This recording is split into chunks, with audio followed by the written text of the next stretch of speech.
यो देशमा हरेक दिन जसो कुनै न कुनै घटना नघटेको खास त्यस्तो दिन छैन होला। अग्नि सहकारीले धितो राखेर कर्जा नदिनुको मुख्य कारण भनेको सहकारी भित्रै कुनै न कुनै दलालहरू छन् भन्ने कुरा सहकारीले गरेको यो कालो करतुतबाट प्रष्ट हुन्छ। तर खासमा सहकारीले गरेको कालो धन्दा कहाँ हो भने आजको आजै ऋण दिन्छु भनेर अग्नि सहकारीले सहकारीमा धितो राख्न लगाएर वर्षौं ब्याज खाएछ।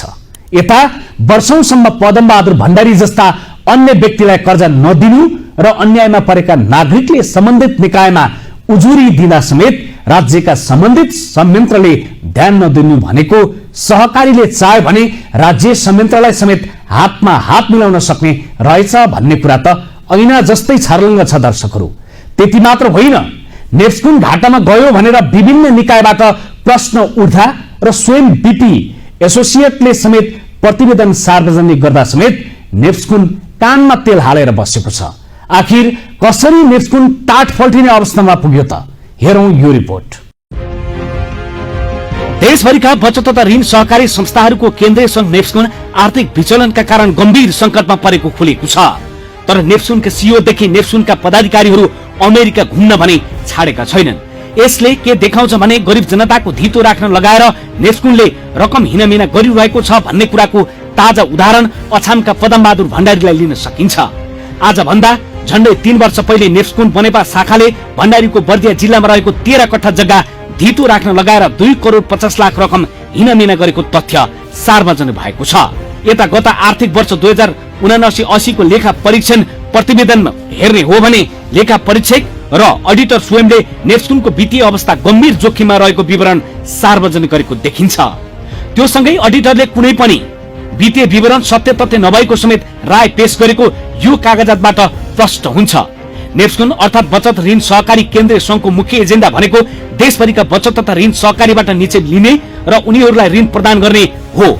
नेप्सकुनलाई सहकारी संस्थाहरूले बैंकका रूपमा लिने गरेका छन्, किनभने सहकारीलाई नेप्सकुनले व्यक्तिको धितो बराबरको रकम उपलब्ध गराएर सहकारीलाई दिने र सहकारीले व्यक्तिलाई प्रदान गर्ने काम गर्दै आएको छ।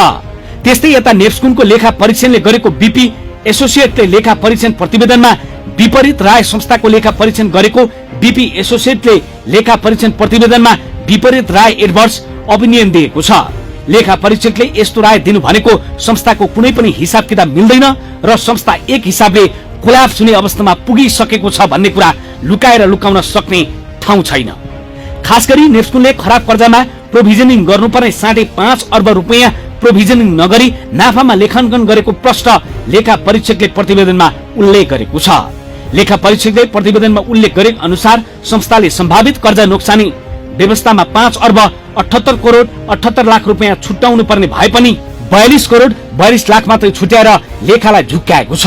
संस्थाको नियम अनुसार काम नगरी संस्थाको केही अमुक पात्रको मिलीभगतमा जति रकम प्रोभिजनिङ गर्नुपर्ने थियो त्यो भन्दा 5 अर्ब 36 करोड 35 लाख न्यून कर्जा नोक्सानी व्यवस्था गरी कृत्रिम नाफा देखाएको लेखाले प्रतिवेदनमा प्रष्ट उल्लेख गरेको छ। संस्थाले गत 79-80 मा मात्रै लेखा परीक्षण प्रतिवेदन अनुसार संस्थाको पुँजी कोष 2 अर्ब 32 करोड देखिएको छ। लेखा परीक्षकले नै विपरीत राय दिएको प्रतिवेदन संस्थाको साधारण सभाबाट भने पारित भएको छ। यस्तो प्रतिवेदन साधारण सभाबाट कसरी पारित भयो अचम्म लाग्ने कुरा छ। यसले सहकारी संस्थाहरूको साधारण सभा कसरी हुन्छन्, को उपस्थित हुन्छन् र प्रतिवेदन कसरी पारित गरिन्छ भन्ने विषयमाथि अहिले गम्भीर प्रश्न उठेको छ। अघिल्लो 2 वर्षको मसान्तसम्म हेर्ने हो भने संस्थासँग 23 अर्ब 33 करोड निक्षेप रहेकोमा त्यो चैत्र महिनामा 35 अर्ब पुगेको संस्थाको भनाइ थियो। तर यो निक्षेप सर्वसाधारण बचतकर्ताको भने थिएन, किनभने सर्वसाधारण निक्षेपकर्ताको बचत लिने प्राथमिकता संस्थाहरूले मात्रै निक्षेप जम्मा गर्ने गर्छन्।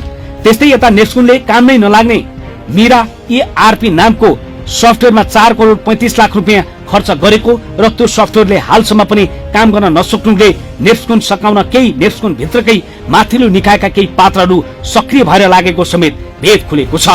हालसम्म त्यो सफ्टवेयर प्रयोगमा आउन नसक्नुले थप संशय पैदा गरेको छ नै। त्यस्तै लेखा परीक्षकले त्यो इम्पेयरमेन्टलाई लेखाङ्कन गरिदिएको भए संस्थाको नाफा त्यति नै रकमले घट्ने थियो भनेर समेत उल्लेख गरिएको छ। नेप्सकुनको लेखा परीक्षणमा लेखा परीक्षकले दिएको रायबाट व्यवस्थापनले तयार पारेको वित्तीय विवरण आधारभूत रूपमा नै गलत भएको बुझ्न त्यति कठिन छैन। दर्शकहरू, घाटामा पुगेको नेप्सकुन र नेप्सकुनका हाकिमहरूले गरिब जनताको पैसामा युरोप र अमेरिकासम्मै घुम्नका लागि कसको पैसा खर्च गरेका होलान् त? पक्कै पनि यिनै सोझा भण्डारी जस्तै व्यक्तिको पैसामा नै यिनीहरूले रजाई गरेका हुन् भन्नुमा कुनै दुई मत छैन। होइन भने सहकारी विभागका रजिस्ट्रार सहितको जम्बो टोली लिएर अमेरिका हिँड्ने र घुम्ने किन लागि परेका छन् नेप्सकुनका हाई प्रोफाइलमा रहेका हाकिमहरू? यो प्रश्न त जीवितै छ। अनि नेप्सकुन गरिब जनताको धितो बराबरको रकम दिन तयार पनि छैन र कर्जा दिन पनि तयार छैन। यता सहकारी विभागका रजिस्ट्रार समेत अमेरिका घुम्न पाएपछि किन नेप्सकुनको बारेमा बोल्थे र? अनि कसरी हुन्छ यस्ता हाकिम सहकारी विभागमा पुगेपछि पीडित जनताको अधिकार सम्बोधन? दर्शकवृन्द, यो देश सकाउने खेलमा केही सरकारी अड्डामा बस्नेहरूको पनि ठूलै हात छ। जबसम्म त्यस्ता पात्रहरूको सही अनुगमन राज्यले गर्न सक्दैन तबसम्म पदम बहादुर भण्डारी जस्ताले आफ्नो सम्पत्ति फिर्ता कहिल्यै पाउँदैनन् र संयौं जुत्ता फाट्लान्, जिन्दगी सकिएला तर न्याय पाउन कठिन हुन्छ यो देशमा। कारण हो यिनै सत्ता र शक्तिको पेरीफेरीमा रमाउन चाहने बिचौलिया प्रवृत्ति। दर्शकहरू, हामी यो दावाका साथ यो भन्दैछौँ कि नेप्सकुन भित्रको व्यथिति यति सम्मको छ कि त्यसको कुनै खास लेखाजोखा नै छैन। यो त सामान्य एउटा कास्टिङ मात्रै थियो। आगामी दिनमा नेप्सकुन र नेप्सकुन भित्रका हाई प्रोफाइलमा बसेका हाकिमहरूले के गरेका छन् त्यसको श्रृङ्खलाबद्ध रिपोर्ट प्रस्तुत गर्ने नै छौं।